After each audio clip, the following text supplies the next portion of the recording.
বাহ, তা চলুন আমার বৃন্দাবনের রাজাকে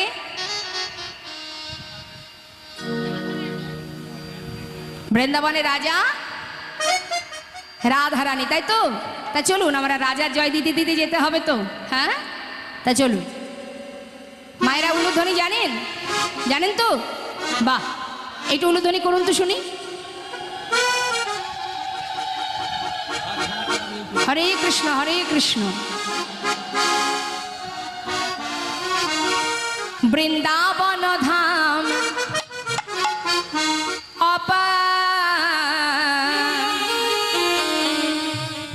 जपे जा राधे राधे,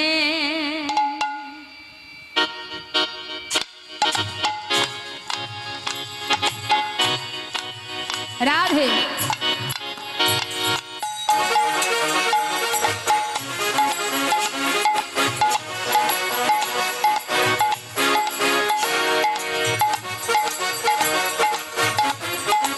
सबाई मिले हाथे ताली दिए। वृंदावन धाम जपे जा राधे राधे, वृंदावन धाम अपार जपे जा राधे राधे, जपे जा राधे राधे, भजे जा राधे राधे, जपे जा राधे राधे, जपे जा राधे राधे, राधे अली बेली राधे अली बेली सरकार, जपे जा राधे राधे, राधे अलबेली सरकार, जपे जा राधे राधे।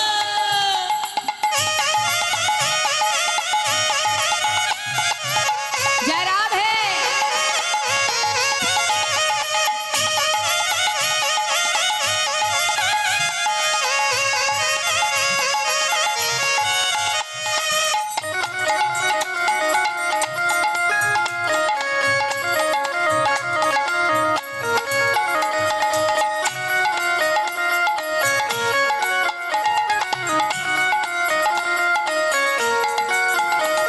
जो राधा राधा गावे वो प्रेम पदार्थ पावे, जो राधा राधा गावे जो प्रेम पदार्थ पावे, वको है जाए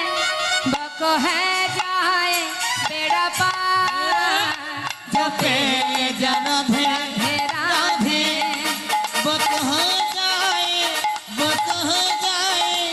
मेरा पार, जपे जा राधे राधे।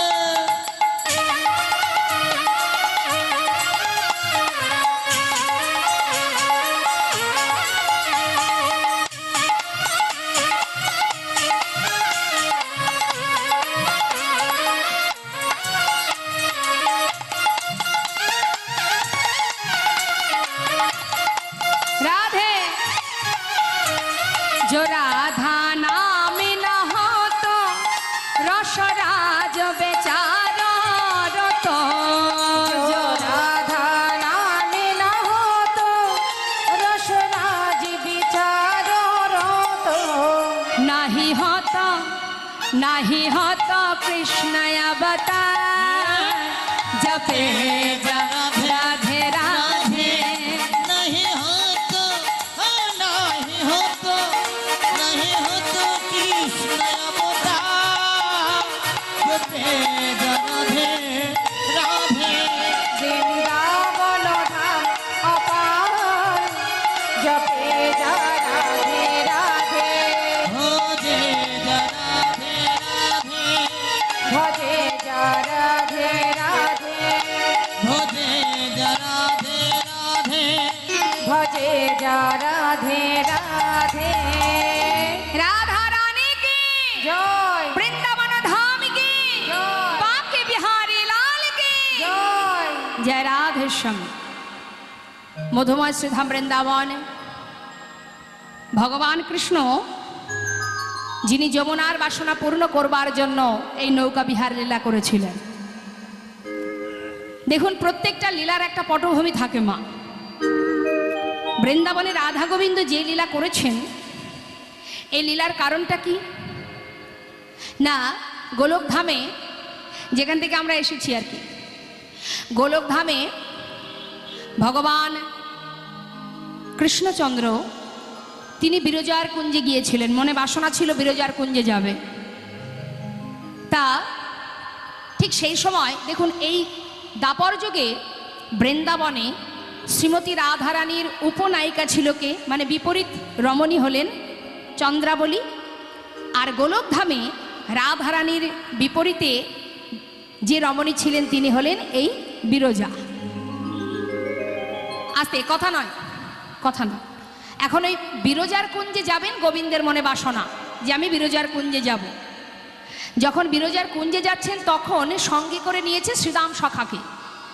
শ্রীদাম সখাকে ওই বিরজার কুঞ্জের দ্বারের বাইরে দাঁড় করিয়ে রেখে তাকে বলেছে, তুই যেন ভিতরে কাউকে ঢুকতে দিবি না, আমি ভিতরে চললাম। এখন যেই না গোবিন্দ ভিতরে প্রবেশ করেছে, সেটা দেখতে পেয়েছে রাধারানীর এক সখী। দেখতে পেয়ে রাধারানীর কাছে এসে দাঁড়িয়েছে। রাধারানীকে বলে, রাধে, তোর বধূ সে বিরজার কুঞ্জে গেছে। বিলম্ব না করে রাধারানী আমার ছুটতে ছুটতে ওই বিরজার কুঞ্জের দ্বারে এসে দাঁড়িয়েছে। এসে দেখছি কে, সামনে দাঁড়িয়ে আছে শ্রীদাম, দুটি বাহু প্রসার করে। রাধারানী বললেন, শ্রীদাম পথ ছেড়ে দাও। শ্রীদাম করজোড়ে বললেন, আমি তো পথ ছাড়তে পারবো না, প্রভুর আদেশ। তা তো বললে হবে না, আমাকে ভিতরে যেতে হবে, তুমি পথ ছেড়ে দাও, আমি আমার বধূর কাছে যাব। কিন্তু শ্রীদাম কোনো কথাই শুনছে না, সে বাক্য লঙ্ঘন করবে না। সে কথা দিয়েছে, যত সময় প্রাণ থাকবে আমি কাউকে ভিতরে ঢুকতে দেব না। শ্রীমতী রাধারানী ক্রোধান্বিত হয়ে বলে উঠলেন, শোনো শ্রীদাম, আমি আমার প্রভুর কাছে যাব, তুমি যদি আমাকে ভিতরে ঢুকতে না দাও আমি কিন্তু অভিশাপ করব। করজোড়ে বললেন, আমি পারবো না, আমি ভিতরে যেতে দিতে পারবো না। রাধারানী রেগে উঠলেন, রেগে গিয়ে বলে উঠলেন, তবে শোন, আজ যে কর্মটা তুই করলি, যে দৈত্যচ্যুত কর্ম করলি আমার সঙ্গে, আজ তার জন্য আমি তোকে অভিশাপ করছি। যে কর্ম করেছিস, যে দুর্ব্যবহার, যে দৈত্যচ্যুত আচরণ করেছিস, এর জন্য আমি তোকে অভিশাপ দিচ্ছি, তুই দৈত্যকুলে জন্ম পাবি। করজোড়ে বলে উঠলেন রাধারানীকে, যে তুমি কি বললে? আমি তো শুধুমাত্র প্রভুর আদেশ মান্য করেছি, আদেশকে রক্ষা করেছি, কিন্তু আজ আমাকে এমন অভিশাপ তুমি কেন করলে?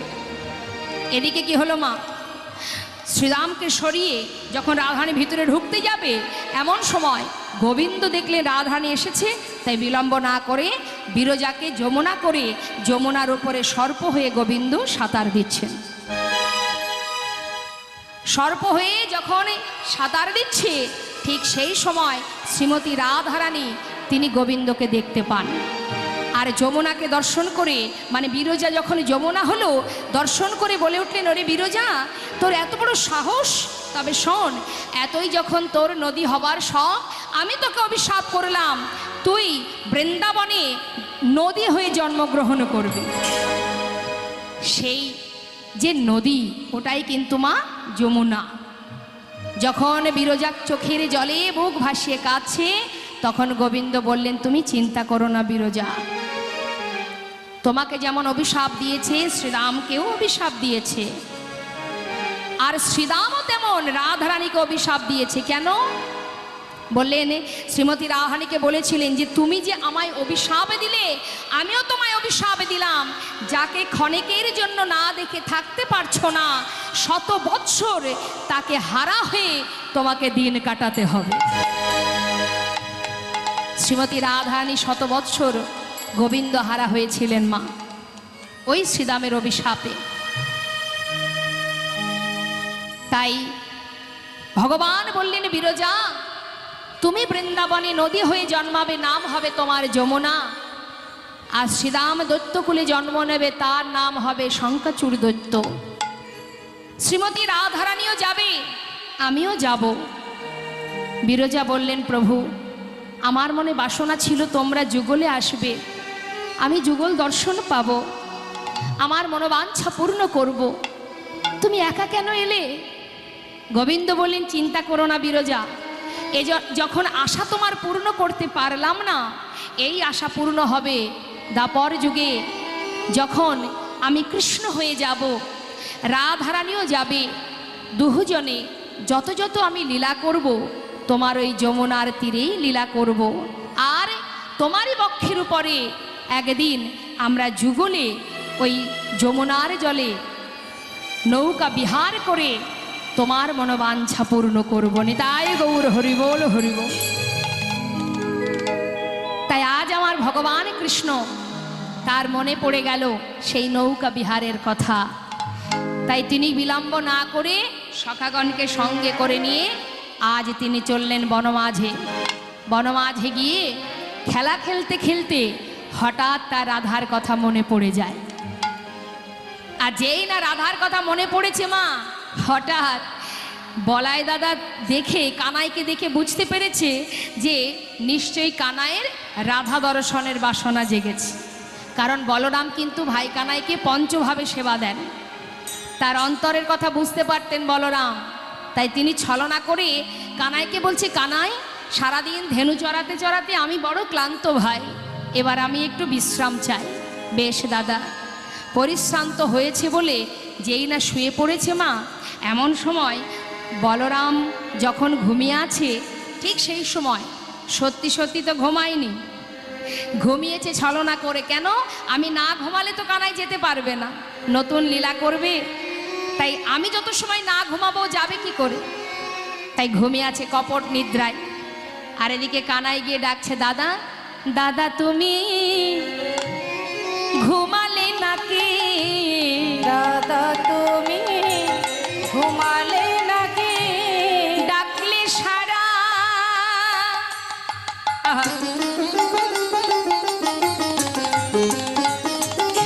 দাদা তুমি ডাকলে সারা দাও না কেন? দাদা তুমি ঘুমালে নাকি? তুমি ডাকলে সারা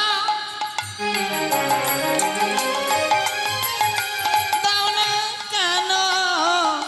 ওগো দাদা তুমি ঘুমালে নাকি? দাদা সাড়া দিচ্ছ না যে, তুমি কি ঘুমালে? কিন্তু বলরাম সে চিন্তা করছে সাড়া দিলে ভাই তো যাবে না। তাই তিনি কি করলেন, কপট নিদ্রায় নিদ্রিত। এমন সময় কানাই বলছে, সখা, আমার দাদা তো ঘুমিয়ে পড়েছে, এই সুযোগে আমি যাব রাধা দর্শনে। তবে একটা কথা ভাই, যদি আমার দাদা ঘুম থেকে উঠে আমার কথা জিজ্ঞাসা করে, দাদাকে যেন মিথ্যা কথা বলিস না, কারণ দাদা মিথ্যা কথা সইতে পারে না। কেমন? তাই আমি তোকে বলে দিই, শোন। কি বলবি জানিস? বলবি, পিয়াস লাগিয়া গিয়াছে কানাই প্রেম সরোবরের কুলে। পিয়াস লাগিয়া গিয়াছে কানাই প্রেম সরোবরের তীরে। দারুণ পিপাসা আহা মিটাইবারে তরে গিয়াছে যমুনার জলে। দারুণ পিপাসা মিটাইবার তরে গিয়াছে যমুনার জলে।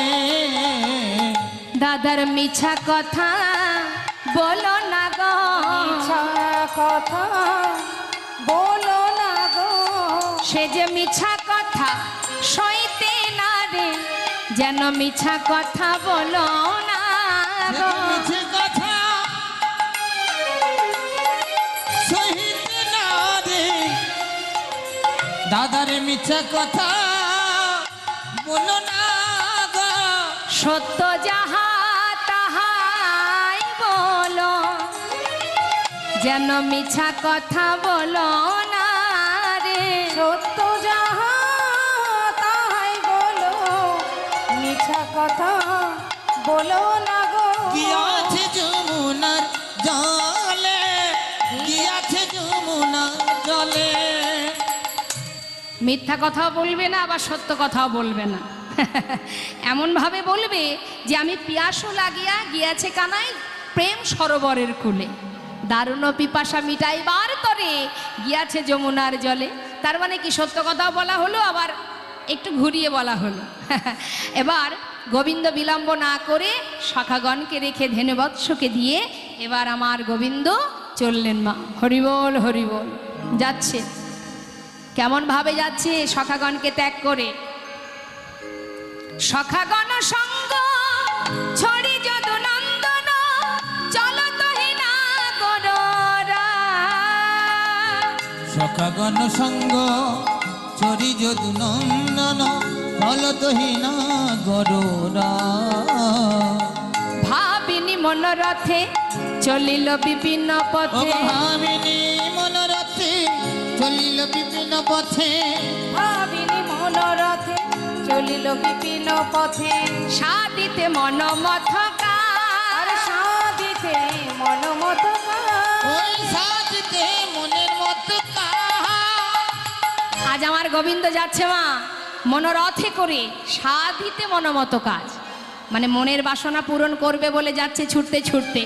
কিন্তু যাচ্ছে যখন লীলার পাশে দাঁড়িয়ে মহাজন বললেন, দেখো দেখো আমার গোবিন্দের আরও একটা নাম আছে। এই যে গোবিন্দের আর একটা নাম আছে, কি নাম বলতে পারবে? জানো না? শোনো তাহলে, আমার গোবিন্দ তার আরও একটা নাম আছে। হ্যাঁ, চতুরের শিরমণিকা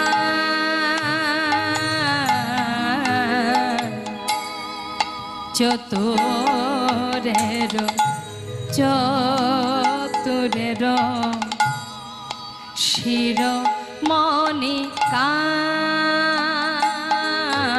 ওই না চতুরের শিরোমণি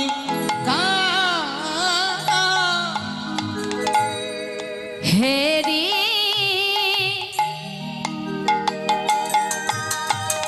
যমুনার জল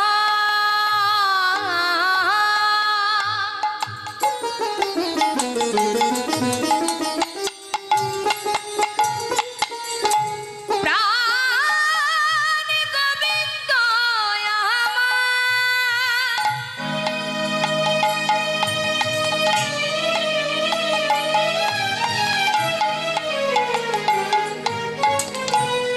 আজ রাধার কথা ভাবিতে ভাবিতে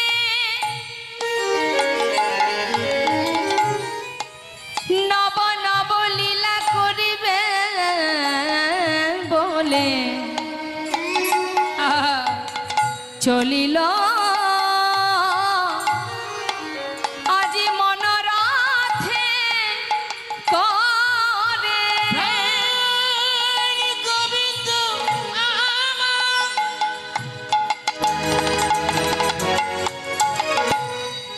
তার শাখা গণকে পুরতে করে। হরিব আজ নতুন খেলা খেলবে ভোরে।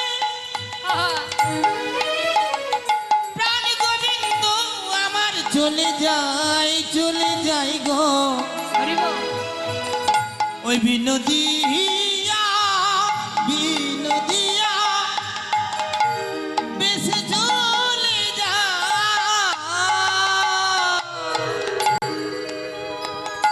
যাচ্ছি যমুনার জল সে যে মনমাথ উথাল ওই না হে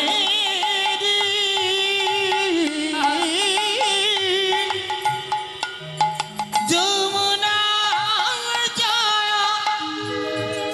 ওই না মনমত উঠা। আজি পুরল মুরলিনী পুরাল নিশা ওই না পুরালা মুরলি নিশা পুরালা মুরলি নিশা আজ বাজালো বাজালো বাজালো বাজালো আজ বাজালো বাজালো বাজালো বাজালো জয় রাধে বলে বাঁশি বাজালো বাজালো ওই না জয় রাধে বলে বাজালো বাজালো আহা পুরালো মুরলি নিশা পুরালা মুরলি নিশা আজ আমার গোবিন্দ তো বাঁশি বাজালো মা জয়নিতাই বাজালো